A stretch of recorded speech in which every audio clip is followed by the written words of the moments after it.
She's so rotten, she wants migrants picking cotton. We present to you Democratic Congresswoman Jasmine Crockett, who made this shocking argument why America needs immigrants. Roll it, Alfred. So I had to go around the country and educate people about what immigrants do for this country, or the fact that we are a country of immigrants. Right. The fact is, ain't none of y'all trying to go and farm right now. Okay, so I'm lying. Raise your hands. When the wheels fall off. You're not. We done picking cotton. We are. You can't pay us enough to find a plantation. Tyrus, I go to you for no particular reason. What happens when a rising political star walks into a verbal battlefield armed with nothing but talking points and Twitter confidence? Jasmine Crockett found out the hard way when she stepped into the ring with Gutfeld and Tyrus, thinking she could outsmart two masters of political commentary. The result wasn't just embarrassing, it was career-defining in all the wrong ways. Picture this, a congresswoman who built her entire brand on viral moments and social media claps, suddenly facing real scrutiny from people who actually know how to dissect political nonsense. Crockett walked in like she owned the place, but walked out looking like she'd been hit by a freight train of facts and logic. The clips went viral for days, but not in the way she probably hoped. Take it from there, Gus. I'm going to explain to you what happened. Okay. Same thing that happened on this show. Yes. She got the job. That was the get the job voice. Remember when I first met you? Good evening, Gutfeld. Yes. Nice to meet you. It's a real pleasure to be here. Oh, cool. Once I got the job, what it is, let's crack jokes. So that's all it is. That's all it is, you know. Jasmine Crockett still conceals the meaning of Hot Wheels. The Texas Congresswoman still won't apologize over making fun of Texas Governor Abbott's disability. Here's what she said that kicked it off. We in these hot-ass Texas streets, honey. Y'all know we got Governor Hot Wheels down there. Come on now. Whoa. And the only thing hot about him is that he is a hot-ass mess, honey. So, Now she claims that she wasn't talking about Abbott's wheelchair at all. Yet she's mentioned Abbott's wheels before. In 2022, she posted Beto's rolling around the state. Where's Abbott rolling to? This wasn't just another political debate gone wrong. This was a masterclass in what happens when performance meets reality, when buzzwords crash into actual analysis, and when someone who's used to friendly interviews suddenly faces hosts who don't play games. Crockett's confidence cracked so fast you could practically hear it shatter through the screen. But here's where it gets really interesting. This wasn't some random bad day for the Texas Congresswoman. This was the culmination of months of controversial statements, questionable positions, and a pattern of saying inflammatory things that her supporters always had to clean up later. The Gutfeld appearance just happened to be the moment when all of that came crashing down at once. The immigration comment that started the whole mess should have been a warning sign. During a public appearance, Crockett made a statement about immigration that immediately had people questioning whether she'd lost her mind or just lost touch with reality. She claimed Americans wouldn't do farm work, then somehow connected it to slavery and cotton picking in a way that left everyone confused and offended.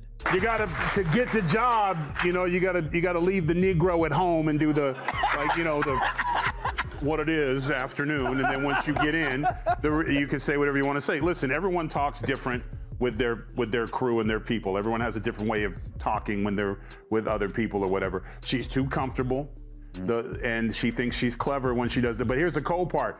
Somebody's writing that for her. Yeah. That's why she had to remember and look back, because apparently Hot Wheels she thought was going to be someone thought it was a wonderful joke and it was going to do well. So she set it up, but she doesn't read good because she's like, and this, and then she said the Hot Wheels, and as soon as she said it, it didn't get the reaction that she thought it would.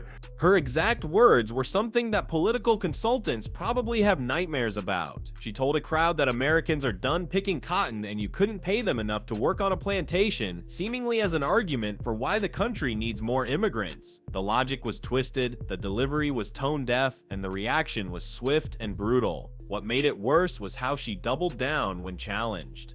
Instead of acknowledging that maybe connecting modern immigration policy to slavery wasn't the smoothest rhetorical move, she acted like everyone else was the problem. This became a pattern that would define her approach to controversy: say something inflammatory, get called out, then act like the criticism is unfair. But that cotton comment was just the appetizer. The main course came when she decided to take aim at Texas Governor Greg Abbott, and this is where things got really ugly. Abbott, who has used a wheelchair since a 1984 accident, became the target of what can only be described as playground-level name-calling from a sitting member of Congress. At a human rights campaign event, Crockett called Abbott Governor Hot Wheels and described him as a hot mess. The crowd laughed, she seemed pleased with herself, and for a moment it probably felt like just another applause line in a friendly room. But then reality hit. You're not.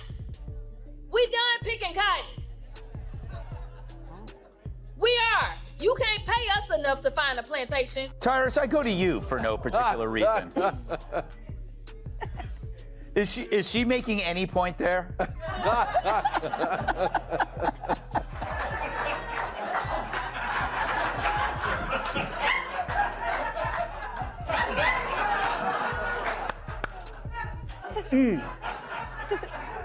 Like this makes me wish my mom made different father choices. The backlash was immediate and fierce. Even Texas Attorney General Ken Paxton called her despicable on social media. Republicans moved quickly to censure her, and suddenly Crockett found herself in the position of having to explain why mocking a disabled governor was somehow acceptable political discourse. Her response was even worse than the original comment. Instead of apologizing, she tried to gaslight everyone by claiming the Hot Wheels reference wasn't about Abbott's wheelchair at all, but about his policies. The problem with this excuse is that she'd used similar language about Abbott before, specifically mentioning his wheels in previous social media posts. The receipts were all over the internet. This is where Crockett's approach to politics really becomes clear. She's not interested in actual debate or policy discussion. She wants the viral moment, the applause line, the clip that gets shared on social media. But when those moments blow up in her face, she acts like everyone else is too stupid to understand what she really meant. The pattern continued with her attack on Florida Representative Byron Donalds and his interracial marriage. In a resurfaced clip, Crockett suggested that Donalds had somehow been whitewashed by marrying a white woman, as if his political positions could be explained by his choice in spouse. The comment was racist, offensive, and completely unnecessary, but it fit perfectly with her brand of inflammatory rhetoric designed to get attention rather than advance any actual policy goals. People write, this is why when white people write black slang, weird happens. Yeah. And this is what happens. Well, Like, if I wanted to get ethnic on somebody, I wouldn't call Joe and be like, hey, Joe, write me some hood. No offense, Tyrus, I get right to it. Gee Willikers, that's not the guy. What, that doesn't sound like Joe Mackey? What's fascinating about Crockett is how she's managed to build a political career almost entirely on controversy and viral moments while producing virtually no substantive legislative achievements. She's mastered the art of looking busy while accomplishing nothing, of generating headlines while avoiding the hard work of actually governing. Her social media presence is a perfect example of this. Scroll through her accounts and you'll find endless posts about justice, equity, and systemic change, but try to find concrete policy proposals or detailed explanations of how she plans to achieve any of these goals. It's all slogans and sound bites carefully crafted to appeal to her base while saying absolutely nothing of substance. This is exactly why the Gutfeld appearance was so devastating. Crockett had gotten comfortable operating in friendly environments where her talking points went unchallenged and her contradictions were ignored. But Gutfeld and Tyrus weren't interested in playing along with her performance. They wanted actual answers to actual questions, and that's where everything fell apart. Tyrus, in particular, seemed to understand exactly what Crockett was doing and wasn't having any of it. He called out her use of race as a political weapon, her willingness to say offensive things for attention, and her complete lack of accountability when those statements backfired. His takedown was brutal because it was accurate, pointing out contradictions that Crockett couldn't explain away with her usual deflection tactics. The exchange highlighted something important about modern politics, the difference between performing activism and actually doing the work. Crockett has perfected the performance part. She knows how to strike the right poses, use the right buzzwords, and generate the right kind of outrage among her supporters. But when it comes to the actual work of legislating, building coalitions, and creating real change, her record is remarkably thin. About him is that he is a hot mess, honey. So, Of course, Crockett now claims Hot Wheels was about shipping migrants out of the state. Don't you get that? Not the governor's condition. If only there was video that perfectly encapsulates the liberal inability to land a lick on MAGA. Turns out we have one. Roll it, Bjorn. He's a racist. How can I be racist? He's a racist. Okay with it? If you voted for Trump, you're a racist. I hope you enjoy the hat. Oh, she took a tackle. She just Never get tired of that. This isn't unique to Crockett, of course. Social media has created a whole class of politicians who figured out that being loud and controversial can be more rewarding than being effective and constructive. The incentive structure rewards the viral moment over the successful bill, the Twitter ratio over the bipartisan compromise. Crockett has simply taken this approach further than most. But there are consequences to this strategy, and the Gutfeld appearance showed what happens when the performance meets reality. When you build your brand on controversy and viral moments, you become dependent on constantly escalating the rhetoric to maintain attention. Eventually, you go too far, say something truly indefensible, and find yourself trying to explain why mocking disabled people or attacking interracial marriages was somehow justified. The tragic part is that Crockett probably could have been an effective representative if she'd chosen a different path. She's articulate, she has genuine passion for issues she cares about, and she represents a district that could benefit from strong advocacy in Congress. Instead, she's chosen to be a walking controversy generator, more interested in her national profile than in serving her constituents. So,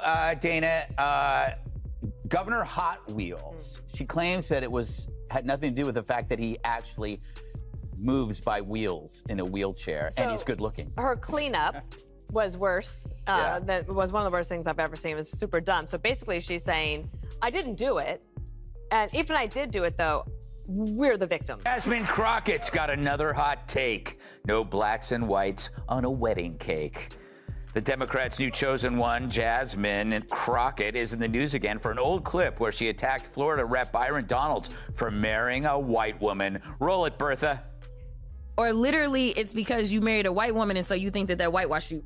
That's not very woke, is it? The aftermath of the Gutfeld appearance has been telling. Rather than using the experience as a wake-up call to maybe reconsider her approach to politics, Crockett has doubled down on the same tactics that got her into trouble in the first place. She's continued making controversial statements, continued playing the victim when called out, and continued prioritizing her brand over her actual job as a legislator. This approach might work in the short term. Her base loves the confrontational style, and the media attention keeps her name in the headlines. But politics is ultimately about building trust with voters, and trust requires consistency, honesty, and accountability. None of these are qualities that Crockett has demonstrated in her time in Congress. The censure efforts against her have stalled, which she probably sees as vindication. But the real damage isn't the formal censure, it's the way she's defined herself as someone who can't be trusted to engage in serious political discourse without resorting to personal attacks and inflammatory rhetoric. That reputation is much harder to overcome than any congressional resolution. Looking ahead, Crockett faces a choice that will define the rest of her political career. She can continue down the path of controversy and viral moments, constantly escalating her rhetoric to maintain attention until she inevitably says something so offensive that even her supporters can't defend it. Or she can step back, focus on the actual work of governing, and try to build a legacy based on achievements rather than arguments. Based on her track record, it's pretty clear which path she's likely to choose. The incentives of social media politics are too strong, and the rewards of controversy too immediate for someone who's built their entire brand on being provocative.